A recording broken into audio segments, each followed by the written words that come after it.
இவங்க எல்லாருமே நம்ம தமிழ் சினிமாவோட வளர்ந்து வரும் யங் மியூசிக் டைரக்டர்ஸ். இவங்க எல்லாருமே போன வருஷம் அதுக்கு முந்தான வருஷம்லாம் ஒரு சில மூவிஸுக்கு மியூசிக் போட்டு இருக்காங்க. இருந்துமே இந்த 2025ல் ரிலீஸ் ஆன மூவிஸுக்கு போட்ட மியூசிக்கும் பாடல்களும் பெரிதளவும் பேசப்பட்டது. அது எந்தெந்த மியூசிக் டைரக்டர்ஸ் எந்தெந்த மூவிஸுக்கு மியூசிக் போட்டாங்கன்றதை பார்க்கலாமுங்களா? First Leon James. இவர் டிராகன் படத்துக்கு மியூசிக் போட்டு இருக்காரு. டிராகன் படத்தில் வர மியூசிக்கும் சாங்ஸும் எவ்வளோ ஹிட் ஆச்சுன்னு உங்களுக்கே தெரியும்.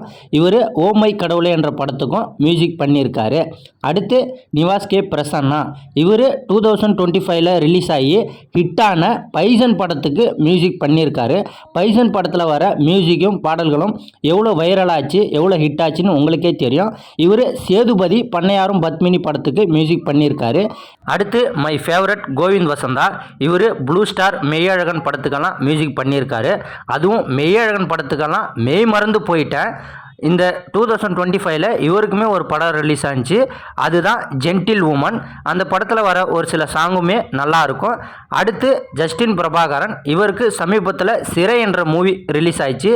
இவருமே இதுக்கு முன்னாடி ஒரு சில மூவிஸ்லாம் பண்ணியிருக்காரு.